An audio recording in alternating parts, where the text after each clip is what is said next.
คันว่าคันว่าพวกนั้นไปขุดเอาสมบัติของแผ่นดินก็ขุดเอาจนหมดขุดเอาจนเสี่ยงกลพื้นดินกลตะพึดตะพือเดือดร้อนประชาชนเดือดร้อนนี่แล้วคนลาวเฮานี่แทนที่จะเป็นแบบคนไทยนะพนึกกำลังกันแลกเปลี่ยนความคิดกันเห็นนะ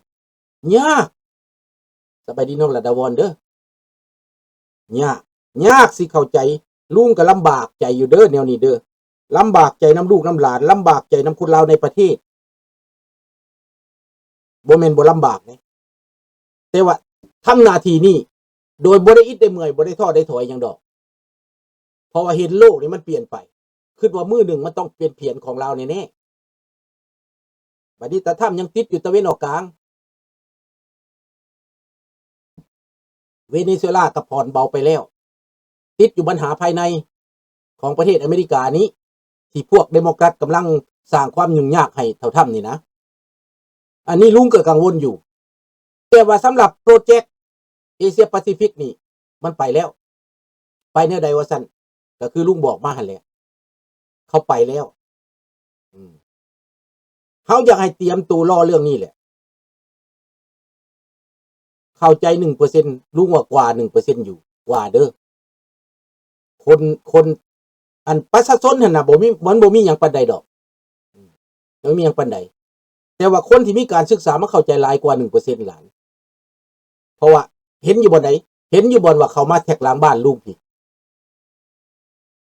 ถึงพวกบ่ปากเขาก็เข้าใจเขาฮู้ว่ามันเกิดหยังขึ้นกับบ้านกับเมืองเขาฮู้แต่เขายังบ่ฮู้จักวิธีซื่อๆแต่วิธีมันง่ายขึ้นบ่ง่ายแม้แต่เจ้าบ่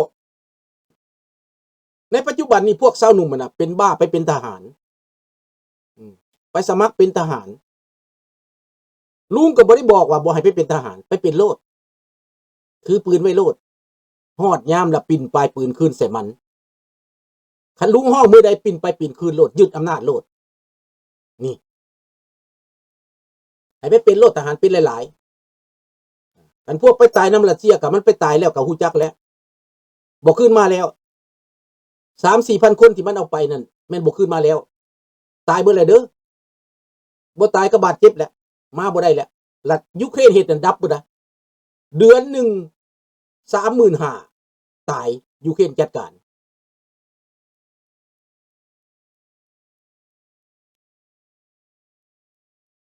พวกหลานไปคุยบ่เป็นอันนี้แหละพวกหลานบ่ฮู้จักวิธีลุงบอกหลายเทื่อพวกเจ้าก็ยังบ่จักบ่ได้แม่นไปบอกให้พากันมาเฮ็ดลุงบอกว่าบ่ได้บอกให้พวกเจ้าพากันมาเฮ็ดการเมืองได้พวกเจ้าปัดไปคุยกันแล้วสิพากันลุกคือบ่แม่นให้คุยกันนั่นให้คุยกันบอกว่าทุกคนเข้าใจกันไว้โนโฮโมกันไว้ให้เป็นคือหอยขี้กระต่ายให้โกกเสียงเดียวกันให้อยู่ในใจให้พร้อมแล้วและฝ่ายนั้นปฏิเสธออกไปเลยรีเจ็คออกไปเลยความคิดของพรรคคอมมิวนิสต์นะปฏิเสธโลดเฮาบ่แม่นเฮาแม่นลาวเฮาบ่แม่นเกวเฮาบ่แม่นเจ็ก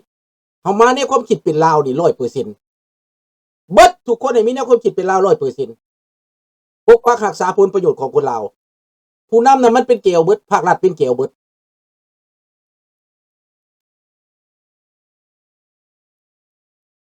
เพราะว่าพวกเจ้าบ่จักวิธีเคลื่อนไหวพวกเจ้าอยู่ในหันบ่จักวิธีเคลื่อนไหวพวกเจ้าอยากเป็นเองอยากเป็นผู้นำเองมันบ่ได้ตอนนี้ต้องเตรียมตัวให้เป็นคนให้เป็นเกี้ยข่าวบริสุทธิ์แต้มไปทางใดบ้านเมืองสิไปทางใดผู้ใหญ่เพิ่นที่บังไว้ให้เจ้ารักษาไว้ให้เจ้าราชวงศ์เฮายังมีคนดียังมีอยู่ในต่างประเทศพวกเจ้าก็เตรียมตัวนี้อเมริกามาเมื่อใดนะเขาจะเอาคนมาเปลี่ยนให้เจ้านี่เห็นบ่โลกเขามาเมื่อใดนะบ่แม่นแต่อเมริกาแหละโลกที่เป็นประชาธิปไตยนี่นะเขาจะมาเปลี่ยนให้เจ้านะแต่เจ้าต้องเตรียมพร้อมรับมือได้บ่ได้หมายเขาว่าให้พวกเจ้าเคลื่อนไหวลุกขึ้นมาประท้วงบ่แม่นว้าวหลายครั้งหลายหนพวกเจ้าก็ยังบ่เข้าใจผู้นำน่ะบ่ต้องไปสนใจมันอันนั้นน่ะในเมื่อเฮาเป็นประชาชนน่ะ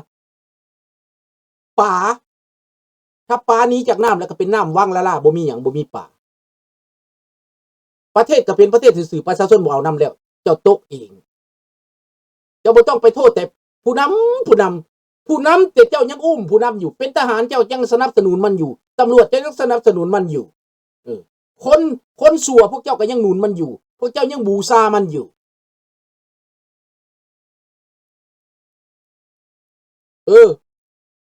ยังไปบูชามันอยู่บ่ต้องเว้าการเมืองน่ะเปรียบเทียบเรื่องความจริงนี่นะให้มันน่ะคันพวกเจ้าไปเว้าการเมืองบ่เข้าใจบ่จักดอกมีวิธีเว้าพวกเจ้าเห็นบ่เขากินน่ะนะลูกหลานเจ้านายเขากินน่ะ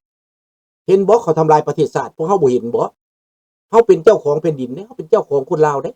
เฮาสิปกป้องกันได้ไดสบายดีประยูนมันต้องเว้ากันแบบง่ายๆต้องคิดใหม่เบิด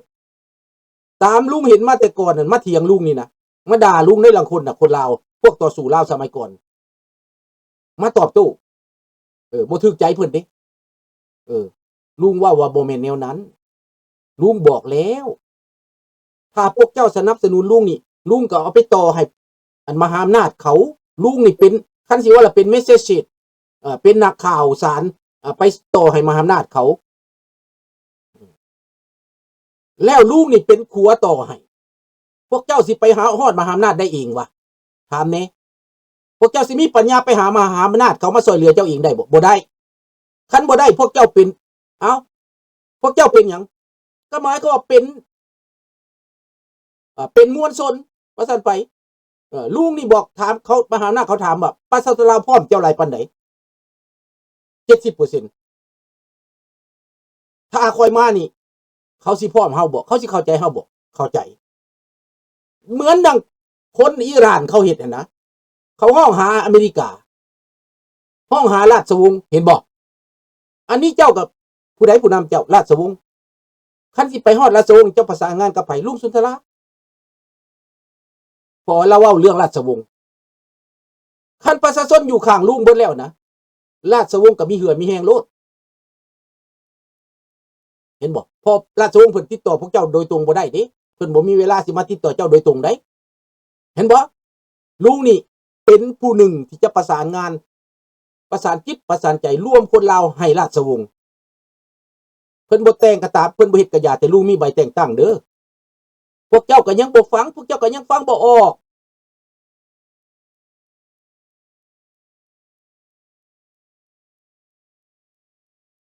นั่นแหละมันจีนเอาไปเบิดลุงก็เห็นทุกมื้อเขาถ่ายรูปมาเห็นทุกมื้อแต่คนลาวในประเทศปรากฏว่าซ่าแท้ๆหนุนลุงนี่นะบ่ต้องเฮ็ดหยังบ่ต้องลุกขึ้นประท้วงบ่ต้องเฮ็ดหยังเบิด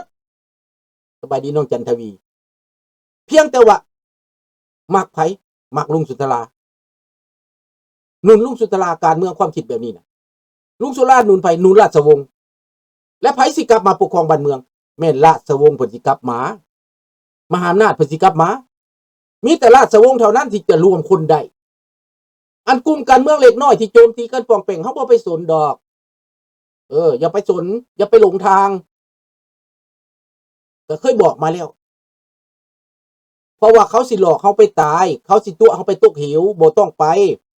ฟังเขาเว้าก็ฟังไปแต่ว่านโยบายของเขามันบ่ชัดเจนนะลุงบอกไปแล้วอย่าไปเสียเวลาเด้อมันด่าลุงสุดท้ายแล้วเป็นอะไรเดี๋ยวนี้แม่นความลุงบ่แม่นความลุงบ่ไล่สดแต่ละมื้อก็เบิ่งเอาแม่ทุกบ่อนทุกทีนะอย่างน้อยก็มีคนเข้ามาฟัง200 100-200คนเกินไปเรื่อยๆฟังแล้วให้สักส่วนกันมาโมงนี้น่ะเบิดชีวิตนั่นเสียสละเพื่อโมงนี้ได้บ่ให้มันพดเดือดจนว่ามันป่านเมืองไทยบุญเอาคนเขียนนี่ไหลหลุดคือคนไทยเขาประชุมกันน่ะเขาจัดกองประชุมหรือประท้วงแต่ละเทื่อนะอันในหน้าจอนี่ไหลปานวานเขาเขียนขึ้นมาเขาถล่มเขามาจนห้องสิแตกอันนั้นจะแม่นอันนี้คนลาวเฮายังงงงวยอยู่ยังบ่ทันได้มีหมู่มีเพื่อนคนหนึ่งต้องไปซอกหาได้เป็นหลายคนเห็นบ่ลุงจะนำสื่อข่าวสารนี้ไปให้ราชวงศ์เพิ่นดีใจที่ลุงสื่อสารออกไปหั่นนะ เฮ็ดเครื่องมือเทคโนโลยีสื่อสารออกไปนะแม่นตามความจริงได้น่ะเอาความจริงได้มาเว้าได้ถ้าบ่รู้จักการเมืองหั่นแหล้วสอนปานใดก็บ่เข้าใจแม่นลุงนี่มีความสามารถว่าซั่นไปสื่อสารกับอเมริกาก็ได้สื่อสารกับราชวงศ์ก็ได้บ่ได้มีปัญหาหยังกันพวกเจ้าพร้อมกันน่ะพวกเจ้าอยากเปลี่ยนแปลงนั่นน่ะอันนี้อยากเปลี่ยนแปลงคนละบ่อนไปถามผู้นี้ก็อยากเปลี่ยนแปลงหากอยู่ในเจไผเจมันความสามัคคีบ่มีความดีก็บ่เกิดพลังงานก็บ่เกิดแรงงานก็บ่เกิดก็พากันไปขายแต่ดินนั่นแหละกินขายหมดแล้วก็ลูกหลานก็เกิดมาทุกข์ยากพ่อแม่ก็ตายปะลุงนี่บ่ได้ดีใจนำดอกเด้อไปขายดินนั่นนะคนที่ขายดินและห่างมีลุงบ่ได้ดีใจนำดอกเพราะว่าลุงนี่เอาดินให้ลุงก็บ่เอาในต่างประเทศลุงจะได้ก็ไปซื้อเอาโลดบืดดินอยู่นี่เห็นบ่ยังไปบ้ายังไปหลงเขาฮู้จักว่าเขาสัวเขาเฮ็ดบ่ดีแล้วก็ยังอ่านบ่ออกเด้คนลาวนี่ใจแยกบ่ได้ได้ความชั่วกับความดีแม้แต่ในต่างประเทศนี่ลุงฟังหมู่ฟังขู่เขาก็ยังบ่ได้ฮู้เด้ว่าอันใดผิดอันใดถูกนะเพราะว่าเขาบ่มีเวลาศึกษาเขาเห็นแก่ตู่จะเบิ่งแม่เบิดเมืองแคนาดานี่ก็บ่ได้มีจักคนได้สิว่ากล้าเว้าความจริงนะเพราะว่าย่านบ่ได้เมืองลาวบ่กล้าเว้าความจริงเด้บ่กล้าเสียสละเด้เขาบ่กล้าเขาย่านบ่ได้เมืองลาวเขาย่านเสียผลประโยชน์อันน้อยๆหั่นเด้เพียงแต่ได้เมื่อจ่ายเงินเมื่อลิ้นซื่อๆนะความสุขอันนั้นนะมันกินความจริงเข้าไปเบิดกินสมองเข้าไปเบิดกินความเห็นแก่ตัวนั่นนะย่านบ่ได้เอาเมียน้อยย่านบ่ได้เมื่อนํผู้สาวย่านบ่ได้อันลิ้นได้กินหั่นน่ะหลายกว่าเห็นบ่ความเสียสละบ่มีคือลุงนี่คันลุงอยากเมืองลาวนะลุงก็บ่ต้องเฮ็ดบ่ต้องเว้าก็เที่ยวเมื่อแต่ใดแหละแม่นบ่ล่ะแต่ลุงบ่ได้ตรงกันข้ามได้ลุงนี่นะตัดสินใจเสียสละตัวเองได้ความสุขส่วนตัวนี่ต้องตัดไปได้ความสุขส่วนตัวนี่ตัดออกได้อยากเที่ยวก็เที่ยวอยู่ต่างประเทศก็ได้บ่อึดบ่เที่ยวดีกว่าเมืองลาวหลายเท่าคันอยากให้มันคือเมืองลาวก็เที่ยวเมืองไทยเที่ยวเมืองเขมรเที่ยวเมืองอินโดนีเซียเที่ยวมาเลเซียดีกว่าไทยอีกเที่ยวญี่ปุ่นเห็นบ่เท่านั้นคันอยากเที่ยวความสุขส่วนตัว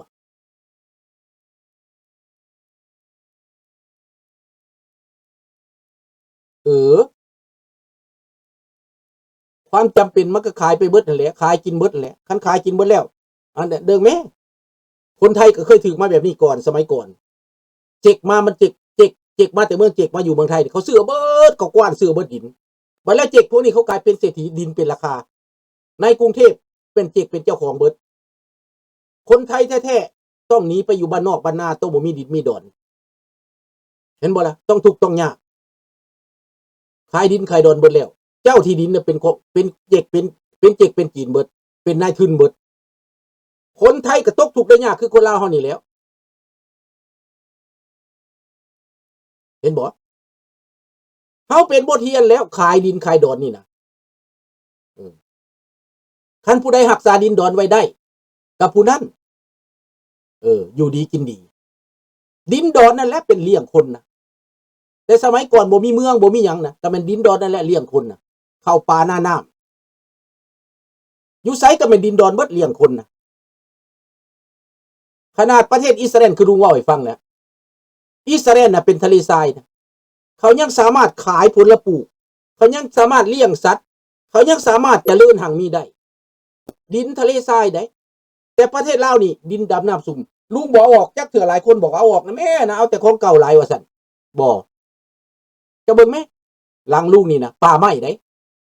ทงนาได้เดี๋ยวนี้เขายึดเอาไปหมดแล้ว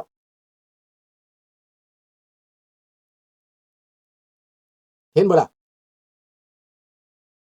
คนบ่มีดินมีดอนนั่นมันคนถูกได้คนมีดินมีดอนถึงจะว่าเฮือนน้อยก็ตามปลูกตูบก็อย่าแต่ว่าเป็นคนมีได้คันไหลคักๆแหละถ้าฮู้จักพัฒนาฮู้จักมีความรู้น่ะเปลี่ยนวิธีเฮ็ดเปลี่ยนวิธีคิดน่ะแม่นสบายไฟฟ้า